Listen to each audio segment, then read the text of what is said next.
Eu estava meditando e pensando, Pai, o que o Senhor quer compartilhar conosco sobre reino sacerdotal. Queridos, Deus, Ele não muda. Um dos atributos do Eterno é a imutabilidade. Portanto, se Deus não muda, Ele também não quer que eu mude. Que é isso, pastor? Eu vou explicar e você vai entender o que eu estou falando. Deus não quer que você mude, entenda isso. Se você é chato, querido, continue sendo chato. Se você é pegajoso, continue sendo pegajoso. Se você é colérico, continue sendo colérico. O reino sacerdotal não é um reino de mudança, mas o reino sacerdotal é um reino de transformação. Deus não quer que você mude, Deus não quer que eu mude, mas Deus quer que eu me transforme. Deus quer transformação.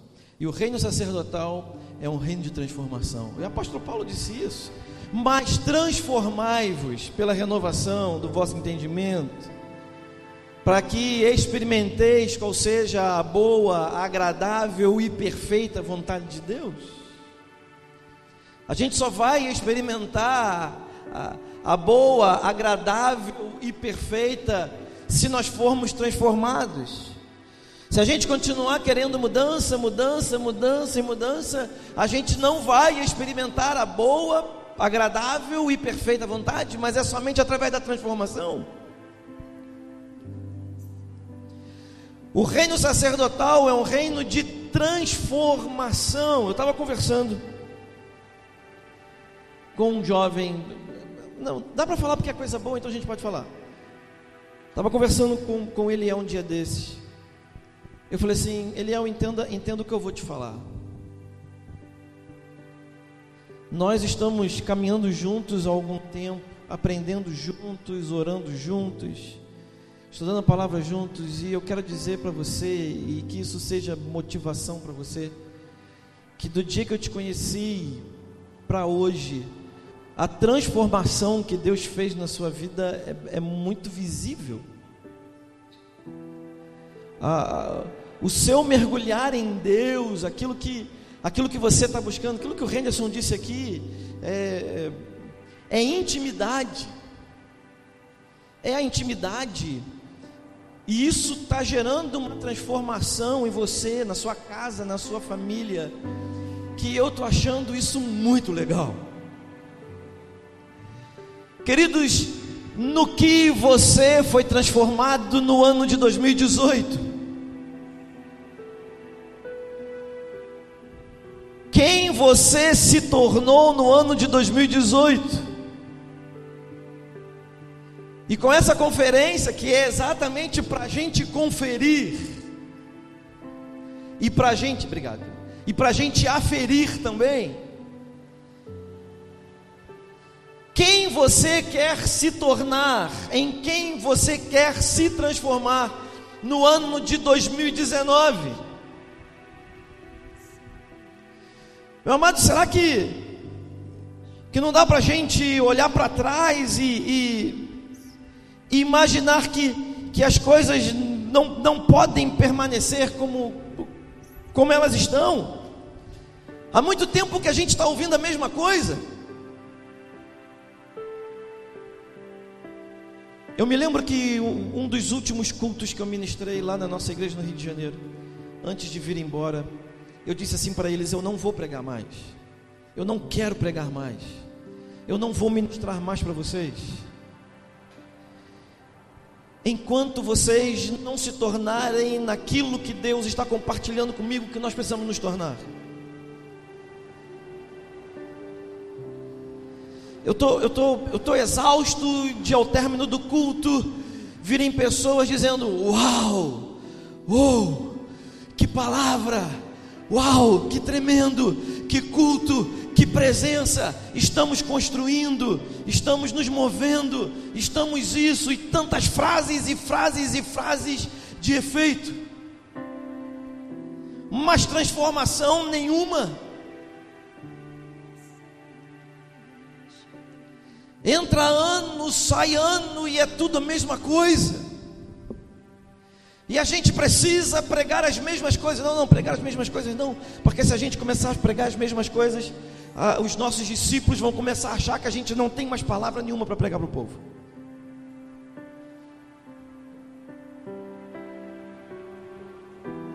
Eu conheci um pastor tradicional mesmo, porque a gente rotula também as pessoas, né? Pastor de uma mega igreja tradicional. E ele um dia pregou um sermão, no outro domingo ele pregou o mesmo sermão, e no outro domingo ele pregou o mesmo sermão, e no outro domingo ele pregou o mesmo sermão, e o povo já estava olhando para ele, aquela igreja de mais de 1000 membros, aquela igreja olhando para ele, e ele todos os domingos pregando o mesmo sermão. E aí teve um domingo após o culto que alguém veio falar com ele: pastor Edson, o que está acontecendo? O irmão está pregando o mesmo sermão todos os domingos, o irmão não tem mais palavra, o irmão não está mais estudando, o que está acontecendo? Deus não está mais falando com o irmão. Ele disse assim: eu só vou mudar para o próximo sermão quando eu ver que você foi transformado. Me parece, queridos, que a gente está precisando repetir os mesmos sermões.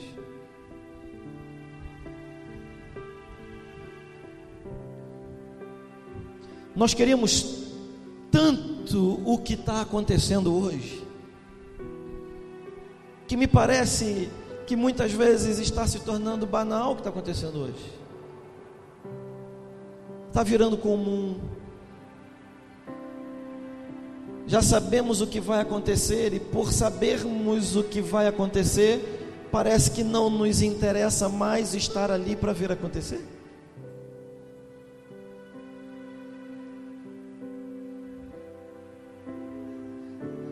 Mas se nós somos realmente sacerdotes desse reino sacerdotal, nós precisamos cooperar com Deus para vivermos a transformação que Ele quer que a gente viva.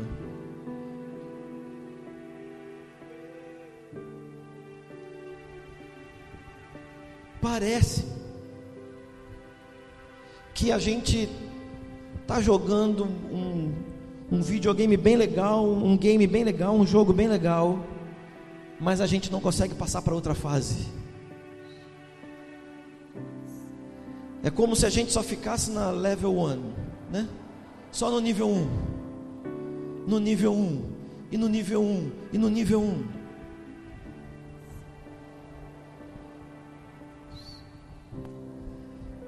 Se o reino sacerdotal for um game, irmãos, a gente precisa passar para o nível 2.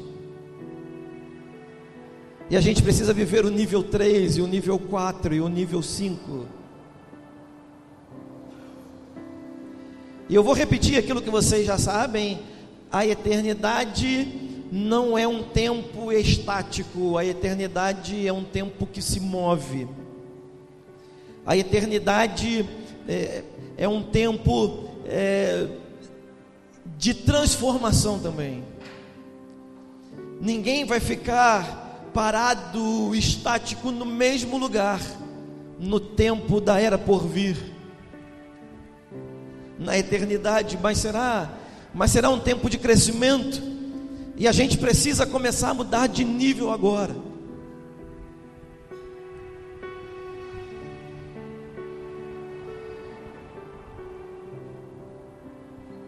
E a palavra que eu quero liberar para vocês nessa tarde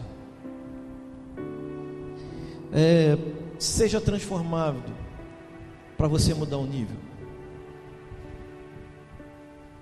A gente não vai mudar de nível se a gente não for transformado.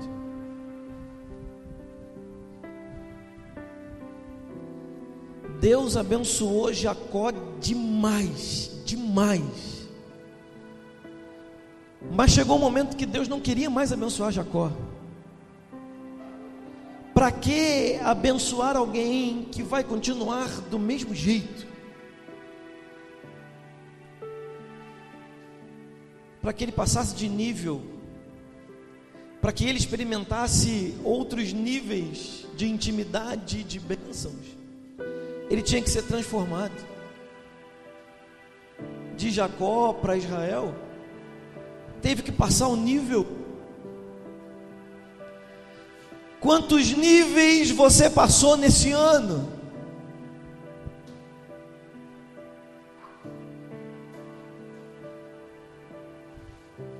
Quantos níveis eu e você passamos nesse ano?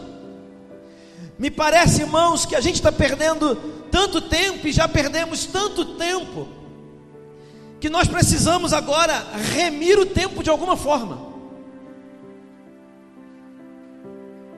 E graças a Deus, que quando a gente entra no reino sacerdotal, quando a era por vir invade essa era que nós vivemos, e quando nós vivemos debaixo da era por vir e não dessa era, nós não vivemos mais no Cronos, mas nós vivemos no Kairos. Nós não vivemos mais nesse tempo, mas vivemos no tempo do eterno. E aí no tempo do eterno nós podemos sim remir o tempo, ou seja, recuperar o tempo perdido.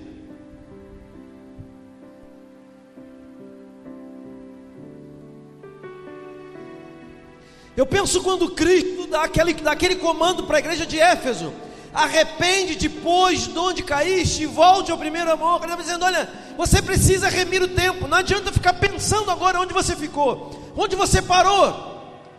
Não adianta ficar com os olhos voltados para o nível que você ficou estagnado. É o que Paulo diz: esquecendo-me das coisas que ficaram para trás, prossigo para o alvo. Quando a gente prossegue para o alvo, quando a gente avança, quando a gente se arrepende onde a gente cai, a gente continua. Deus em nós está remindo, não o tempo dele, mas o nosso tempo. Nós precisamos, queridos, de alguma forma, recuperar o tempo que se perdeu. Qual foi a palavra que o Senhor liberou para você? E você está até hoje assim: Senhor, por que é que eu ainda não estou vivendo? A resposta é simples: transformação.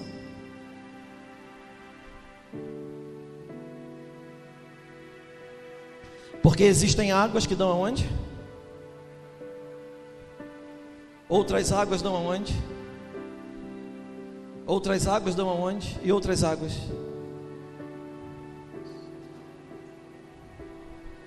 Você não vai experimentar águas mais profundas se você não for transformado.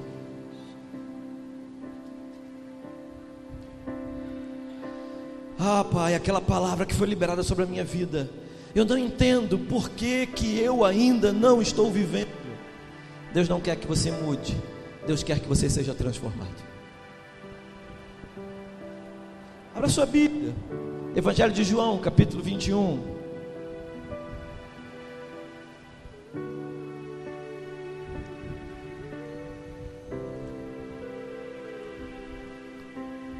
E a gente vai falar de um processo de transformação de um camarada chamado Pedro.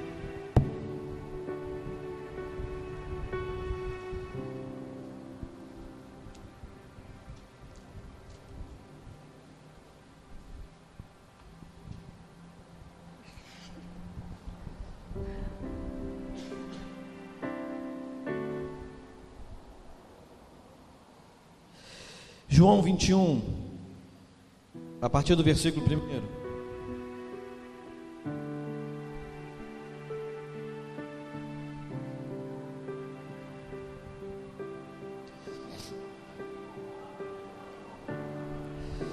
Depois disso, manifestou-se Jesus outra vez aos discípulos junto do mar de Tiberíades, e manifestou-se assim: estavam juntos Simão Pedro e Tomé, chamado Dídimo, Natanael, que era de Caná da Galileia, os filhos de Zebedeu e outros 2 de seus discípulos.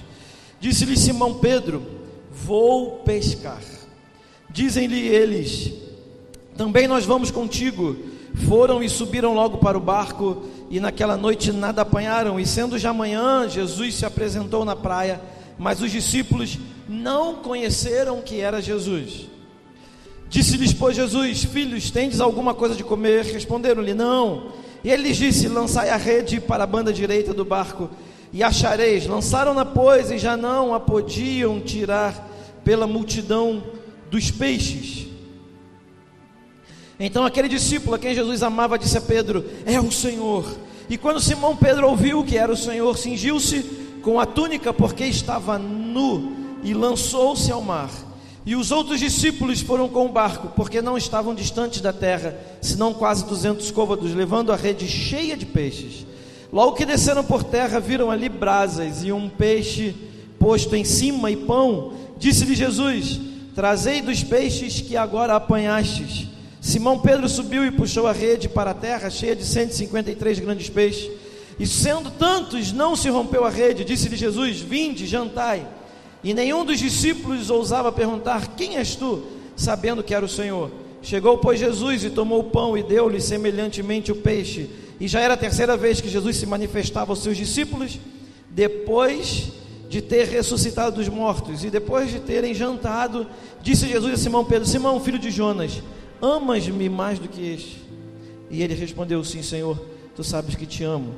Disse-lhe: apacenta os meus cordeiros, apacenta as minhas ovelhas. A gente está falando de um cara aqui que não mudou, que aliás ele passou 3 anos e meio com o mestre, andando, dormindo, comendo, viajando, tendo experiências boas e ruins ao longo do tempo, mas ele não mudou. Ele era falastrão. Ele era um cara que tinha um discurso muito bonito, mas a sua prática não condizia com o que ele falava, em muitas ocasiões. Era um cara que ao mesmo tempo tinha uma revelação do céu, e minutos depois tinha uma revelação do inferno. Era um cara que era extremamente usado por Deus, mas miseravelmente também usado por Satanás. Pedro era o cara que ia de 0 a 100 em segundos. E talvez isso possa ser muito parecido com a gente em muitos momentos, porque Pedro passa o tempo de vivência com Cristo com um desejo incrível, acredito eu, de mudar. Mas quem foi que disse que o Cristo queria que ele mudasse? Quem teria a ousadia, a coragem de pregar um sermão para 3.000 pessoas se converterem, para 5.000 pessoas se converterem, para uma multidão incontável se converter, se não fosse alguém tão intrépido quanto Pedro? Mas o mestre queria que ele fosse transformado.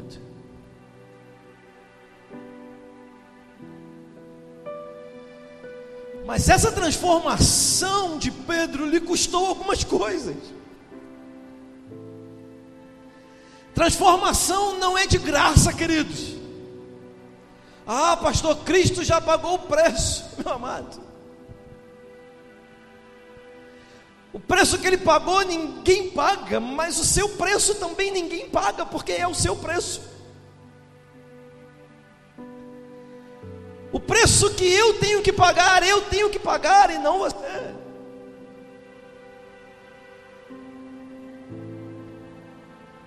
Mas pastor, Jesus já pagou o preço. A gente vem com esses papos bonitos, né, de Facebook, de Instagram. Você não precisa mais pagar o preço, Jesus pagou o preço. Irmão, fala sério, você não está pagando um preço não para estar aqui hoje 4 horas da tarde? Você podia estar em casa assistindo aí um filmezinho no Now, ar-condicionado ligado, uma Coca-Cola bem gelada. Não, aqui é café, né? Um café. Carioca é Coca-Cola, irmão. De manhã é outro dia. A gente está ou não está pagando um preço por algo que a gente crê que o Senhor está fazendo nessa cidade?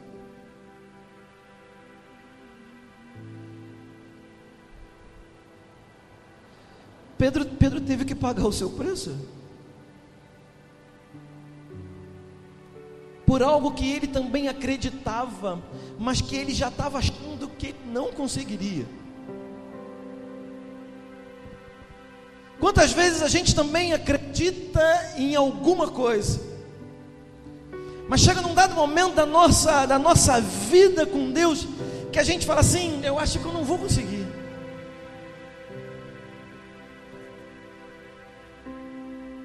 Eu acho que eu não vou chegar lá, eu não estou entendendo nada. Eu estou fazendo um esforço tremendo, mas eu não estou conseguindo.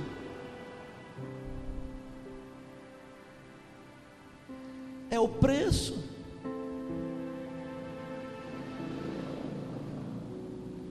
E aí eu quero compartilhar com vocês alguns desses preços que a gente precisa pagar nesse processo de transformação.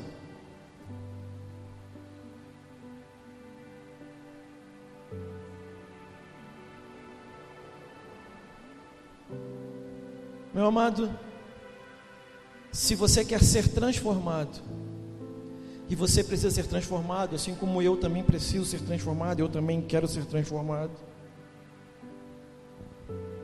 Em algum momento da nossa vida, nós vamos nos deparar com duas realidades. A primeira é a realidade do propósito, e a segunda é a realidade da necessidade.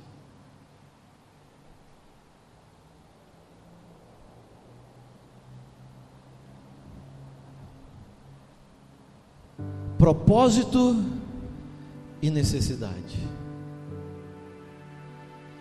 O Senhor já havia aparecido para os discípulos. Diz o texto que era a terceira vez que o Senhor se manifestava.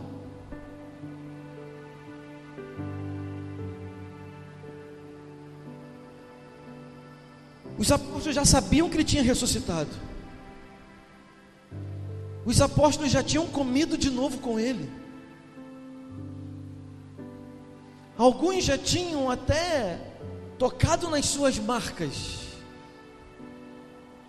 Mas ainda havia uma indefinição muito grande, a ponto deles avaliarem o que teria mais peso: o propósito ou a necessidade. Mesmo eles conhecendo o propósito, mesmo o propósito deles já alinhado com o propósito do eterno, há um momento que eles estão sozinhos, e Pedro vira para os seus companheiros e diz: vou pescar.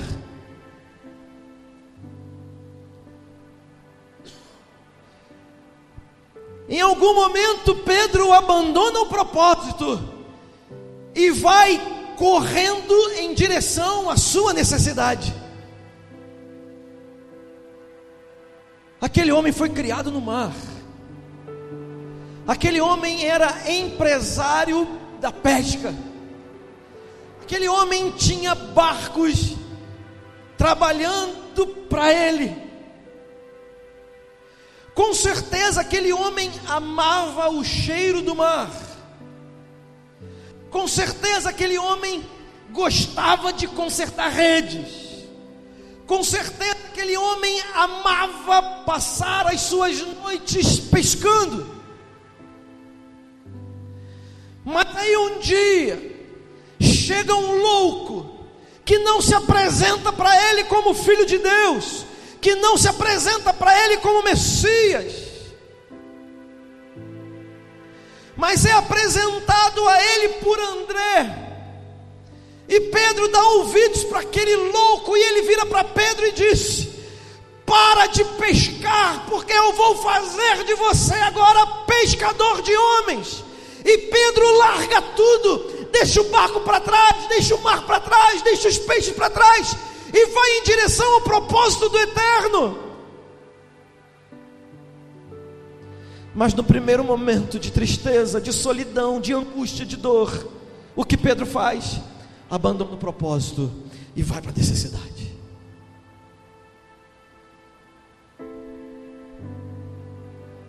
Necessidade financeira? Não sei. Necessidade emocional? Não sei. Necessidade de produzir algo? Não sei.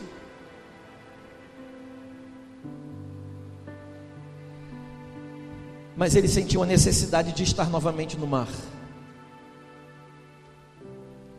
mesmo que para isso ele não pegasse nada. Ele sentiu a necessidade novamente de estar em cima de um barco, de sentir cheiro de peixe, de sentir cheiro de água, de sentir cheiro de mar.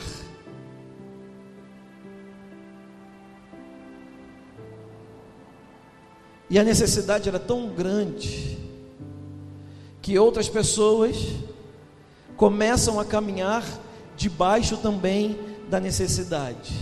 Nós também vamos pescar. Mas o Senhor já havia liberado uma palavra: ei, eu vou fazer de vocês pescadores de homens. Abandone o mar, abandone o barco, abandone os peixes, abandone as redes. Vamos alinhar aqui os propósitos. Muitas vezes, queridos, na nossa vida cristã, na nossa vida ministerial, a gente caminha pela necessidade e não pelo propósito. Um dia eu estava em casa, aqui em Joinville, e eu comecei a chorar. Eu comecei a chorar. Eu falei para Deus: eu estou com saudade da igreja, eu estou com saudade das ovelhas.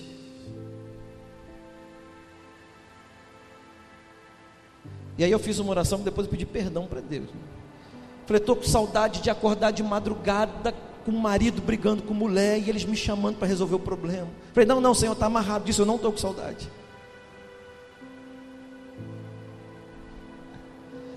E eu virei para minha esposa e falei assim: eu vou voltar. Eu acho que eu não ouvi Deus. Eu acho que não foi bem isso que Deus falou comigo. Necessidade emocional de, ao terminar um culto, e as pessoas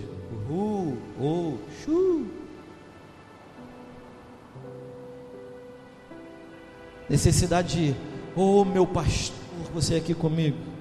Necessidade emocional. E aí minha esposa virou para mim e falou assim: eu não sei você, mas eu estou aqui por causa de um propósito, e nós não vamos embora. Chora mais um pouco aí, que a gente vai ficar mais um pouquinho. Quantas vezes, irmãos, nós impedimos o processo de transformação porque a gente abandona o propósito e a gente vai pela necessidade. É o aluguel que a gente tem que pagar, é o aluguel da casa nossa que a gente tem que pagar, é um evento e é outro porque a gente precisa pescar para botar mais peixe aqui dentro, para a gente conseguir fazer mais coisas. E a gente começa a trabalhar pela necessidade e não pelo propósito.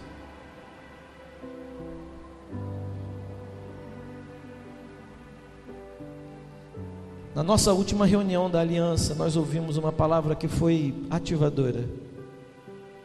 Numa das mensagens, alguém disse assim: você precisa se mover apenas por uma palavra.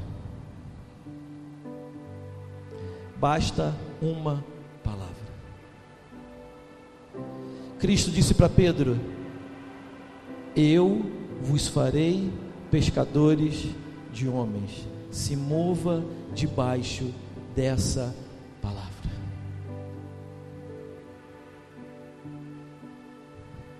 Em quem nós nos tornaremos em 2019, meu amado? Não saia do propósito por causa da sua necessidade. Não saia do propósito por causa da sua necessidade. Aqueles homens pescam,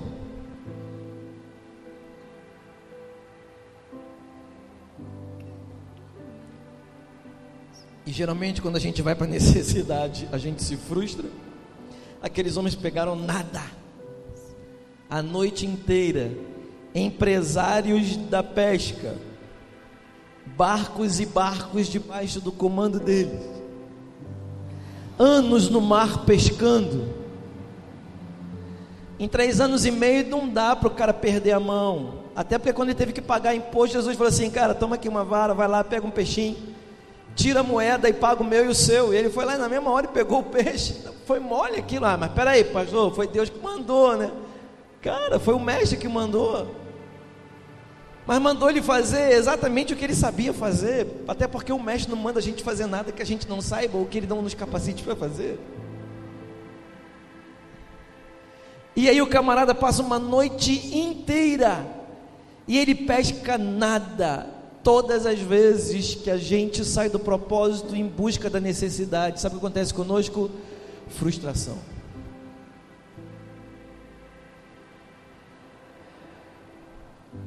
E esse é o segundo nível da nossa transformação. Frustração. Como eu amo essa palavra.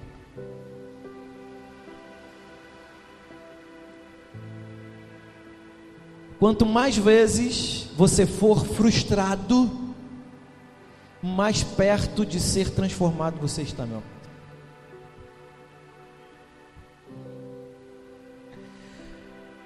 Deus, eu estou colocando todas as minhas expectativas nisso. Frustrado. Senhor, eu estou apostando todas as minhas fichas nisso. Frustrado. Eles pescaram a noite inteira, eles tentaram pescar a noite inteira e não apanharam. E por último, o mestre andando na praia, eles olharam e não reconheceram, ouviram a voz e não reconheceram.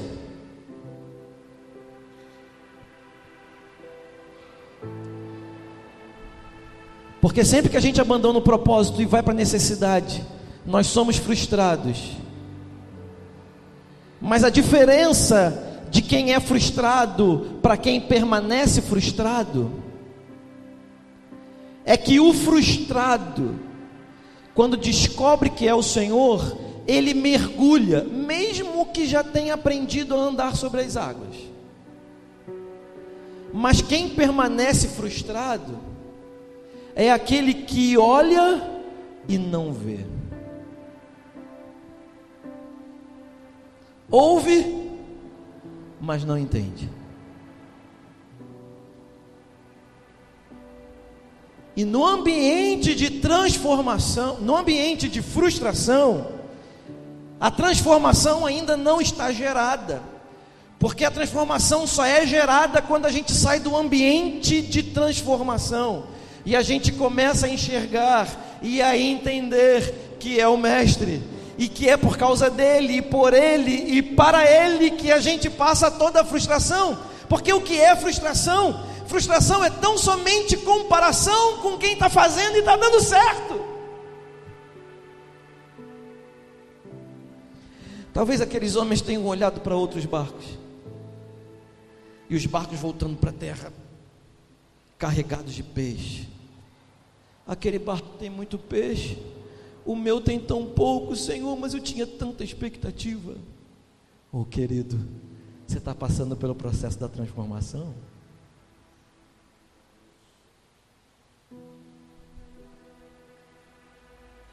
Puxa, mas aqueles caras pegaram tantos peixes e eles nem são tão bons quanto eu. Ah, querido, Deus está te transformando.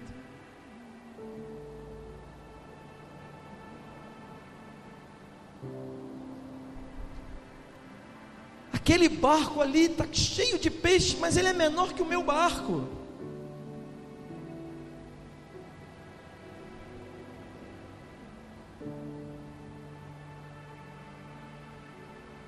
Nós nos frustramos porque nós fazemos comparações que estão no nível da necessidade e não no nível do propósito. Ei, saia do ambiente da frustração, saia do ambiente das expectativas mal sucedidas, saia do ambiente da comparação.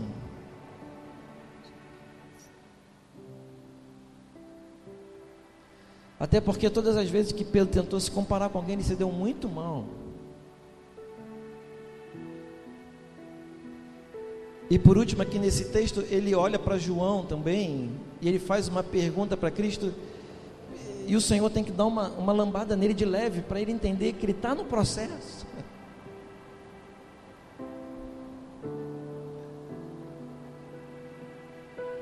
Meu amado, 2019 está às portas,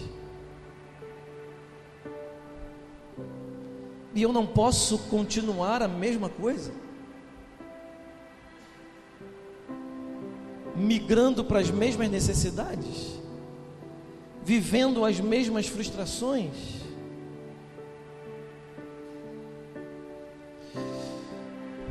Nesse processo de transformação, nós vamos nos deparar com o propósito e com a necessidade, nós vamos nos deparar com as frustrações, mas nós vamos nos deparar também com uma terceira coisa,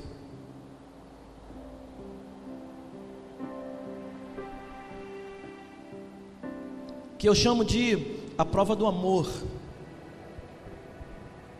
Em algum momento, nós seremos provados no amor.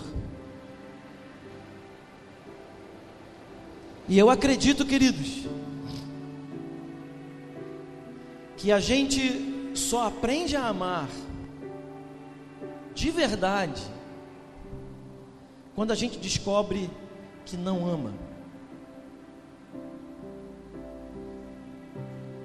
Você só vai amar a sua esposa de verdade quando você descobrir que na verdade você não a ama. Você só vai amar o seu marido de verdade quando você descobrir que na realidade, no fundo, você não ama o seu marido.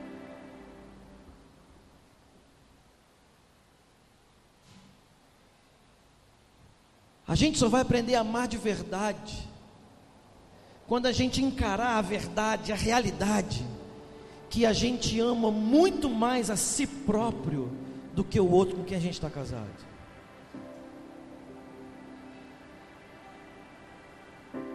Porque nós amamos, e amamos muito, até que algo em nós, até que o nosso limite não seja ultrapassado. Eu sou casado, irmãos, eu sei o que eu estou falando.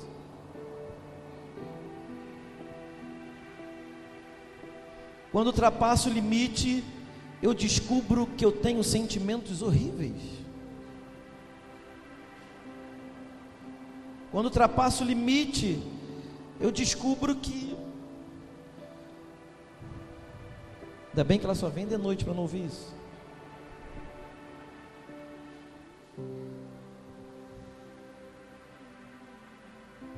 Eu vou explicar o que eu estou falando.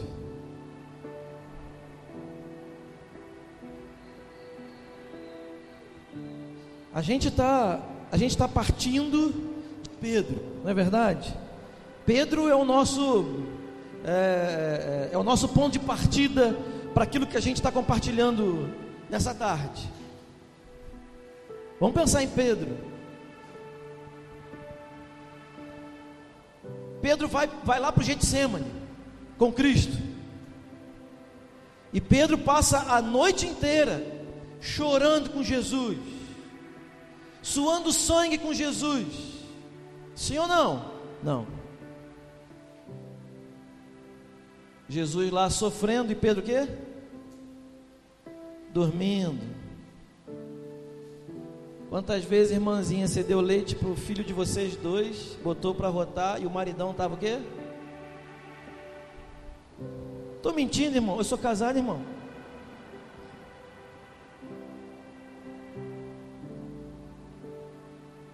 Ei, estou falando para maduros, amém? E vice-versa também, ok? Quantas vezes a gente está com uma dor terrível e a gente ouve a mulher assim: ah, homem é tudo frouxo, isso aí não é nada. E só a gente sabe, irmãos, aquela pelezinha que saiu no dedo dói demais, é mais do que uma contração, não é verdade, irmãos? E ela dizendo que aquilo não é nada. Me ama, não ama não, irmão.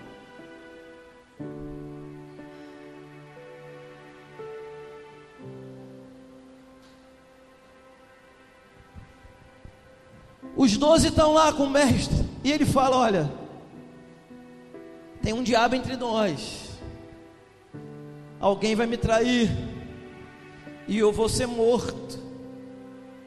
Aí Pedro vira para Jesus e fala o quê? Um passito para trás, né? Esses aí, ó, João, Tomé, Natanael, ei, pentecostal, vendo escadas, anjos subindo, anjos descendo. Esses caras aí, eles podem te trair. Aí Jesus olha para Pedro: Pedro, para cima de mim, Pedro.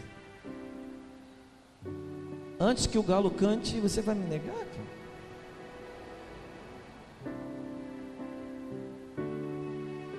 E aí, antes do galo cantar, o que Pedrão faz? Nega. Irmão, ama? Não, não ama. Que amor é esse? Que amor é esse que não entende nem o propósito? Que não consegue passar uma noite acordado junto? Que na hora do vamos ver nega?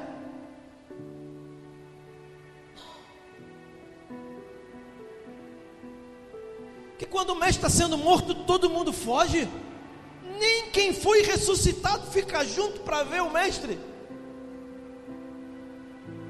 Só João que fica lá, provavelmente porque era um garoto e passou despercebido.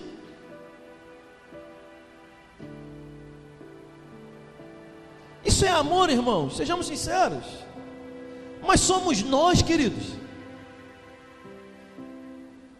Os 12 somos nós. Negamos, traímos, passamos despercebidos.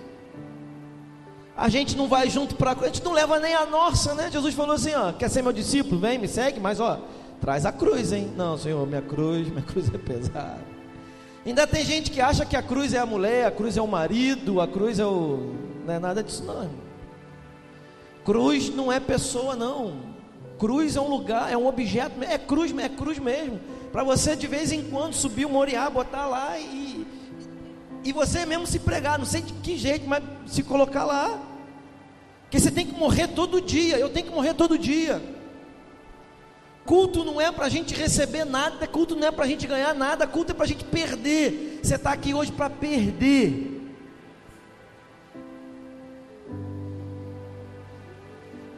E a gente só vai ser transformado se a gente tiver um histórico muito grande de perda.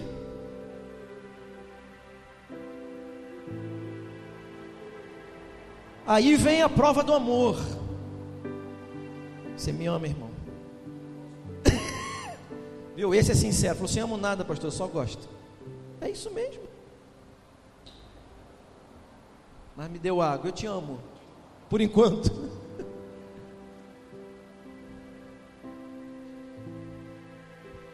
Aí vem a prova do amor. Jesus está lá. O barco estava cheio de peixe. Pedro mergulha, vai atrás de Jesus. Jesus já está na praia. O peixe está assando, o pão está do lado. Pedro, quando chega, Pedro também nem pergunta: mas o peixe está lá no barco, como é que o peixe já está aqui assando? Mas coisas do mestre. E aí eles vêm, eles chegam, eles começam a jantar, e o Senhor reparte o pão, reparte o peixe, e tem uma hora que ele pega Pedro. Pedro, vem cá, Pedro. Pedro, vem cá, vem andar comigo.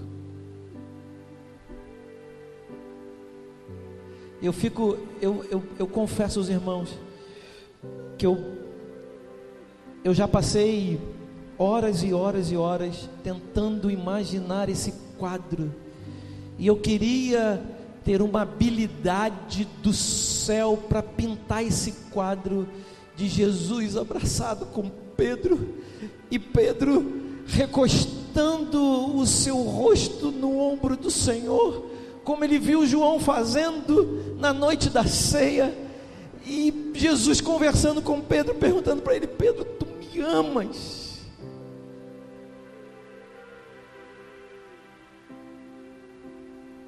E os dois caminham pela praia.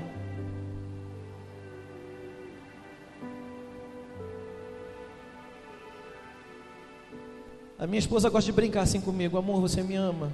E eu falo: mais ou menos, um pouquinho. E Jesus conversa com Pedro, e o diálogo é muito simples, mas é muito profundo. E para a gente entender, eu quero aportuguesar esse diálogo de Jesus com Pedro. Jesus abraça Pedro, e ele pergunta: Pedro, agapás-me? Pedro, abraçado ao mestre, ele responde: Senhor, eu filéus-te.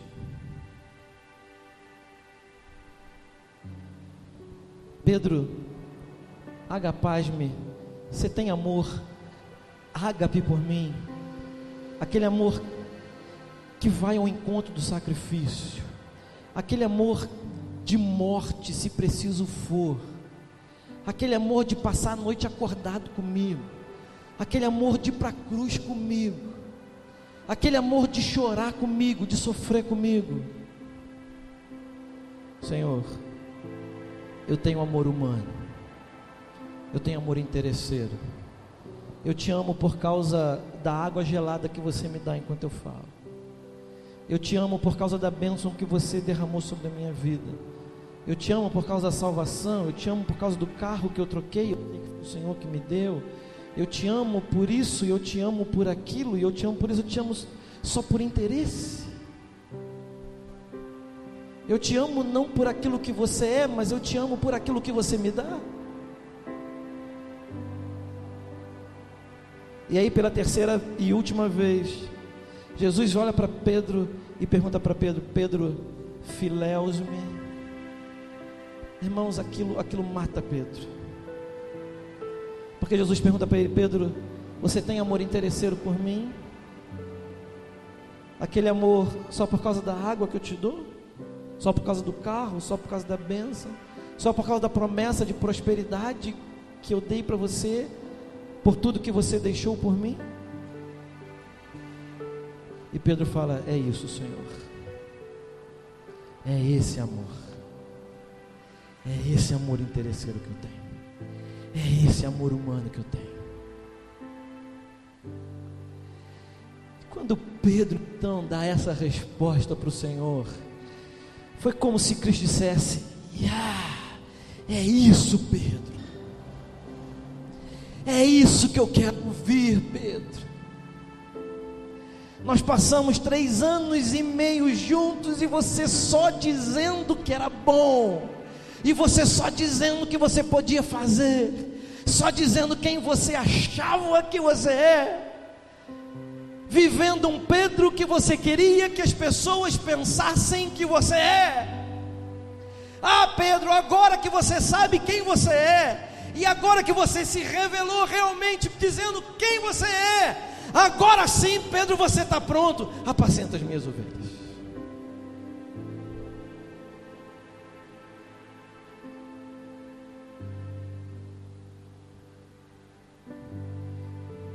Porque ao descobrir que não me ama como você pensa que me ama, ao descobrir que você não é tudo isso que você acha que você é, ao descobrir que você não é a pessoa que você quer que os outros pensem que você é, quando você deixa o nível da hipocrisia do reino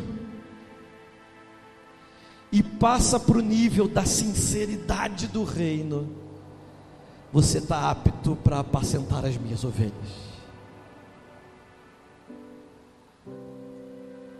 Porque você, quando era jovem, você vestia a si mesmo, ou seja, você colocava a máscara que você queria colocar, você colocava a fantasia que você queria colocar.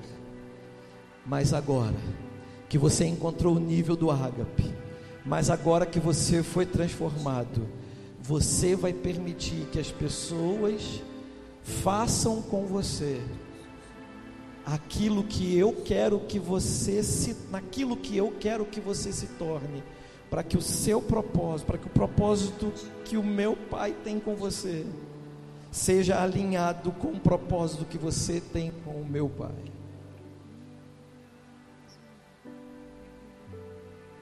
Eu não sou aquilo que eu penso que sou. Eu não sou aquilo que vocês imaginam que eu seja. Mas quando eu chego nesse nível, o Senhor fala para mim: você mudou o nível, apacenta as minhas ovelhas. E as ovelhas não estão aqui.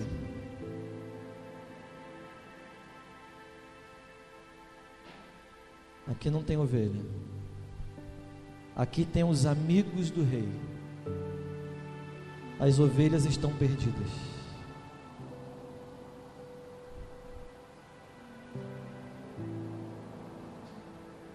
Você tem ágape? Não, Senhor, não tenho, só tenho humano. Eu descobri que eu só tenho humano. Então apacenta as minhas ovelhas. Isso é um contrassenso, porque a gente acha que a gente só vai apacentar as ovelhas quando a gente voltar. O reino é um reino do contrassenso.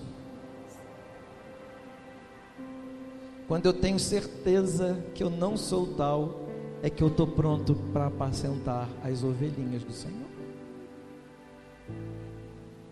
Você entende isso, querido?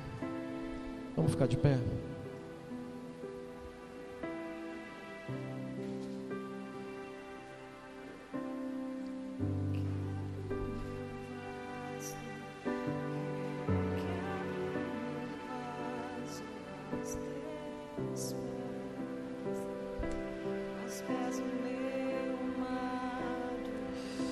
Você pode fechar os seus olhos, querido?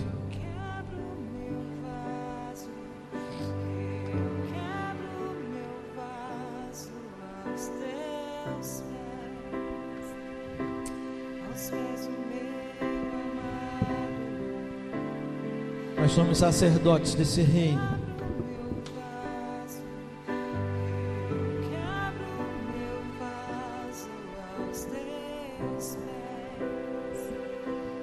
Ao final de 2019, que sacerdote eu vou descobrir que sou? Que nível de sacerdócio eu vou viver?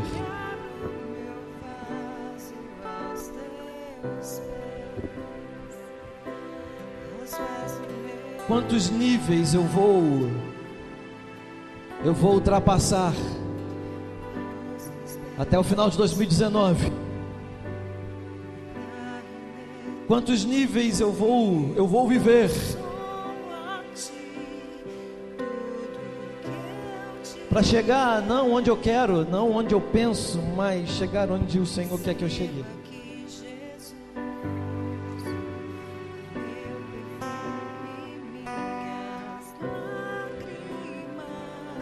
Ei, vamos nos mover pelo propósito e não pelas necessidades.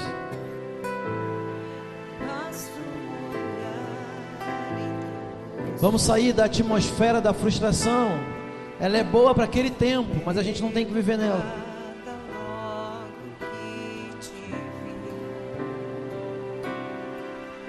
Oh, meu amado, vamos nos confrontar com a realidade do nível de amor que temos pelo reino, pelo Senhor, que muitas vezes passa pela necessidade, pelo interesse e por aquilo que Ele prometeu para nós, e não por aquilo que Ele é em nós, a esperança da glória.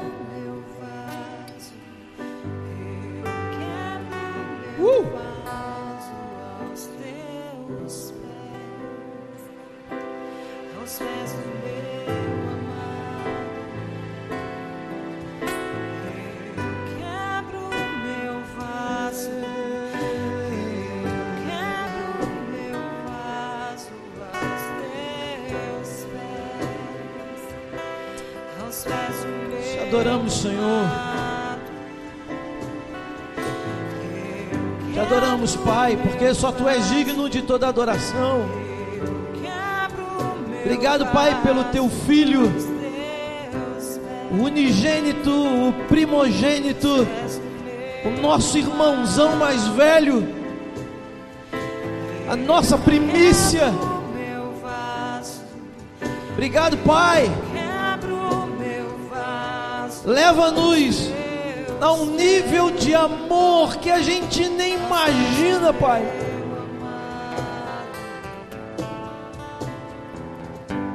Que o meu nível de amor por Ti e pelo Filho seja muito maior que o meu nível de amor pela noiva.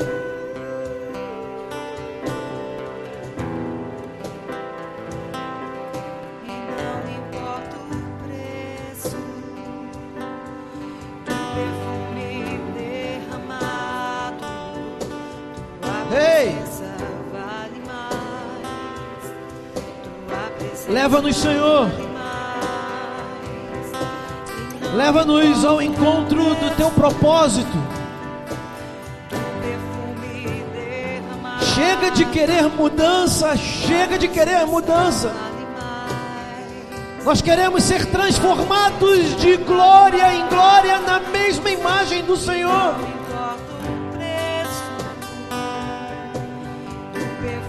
Leva-nos, Senhor, ao nível de maturidade, a ponto de nós enxergarmos quem nós somos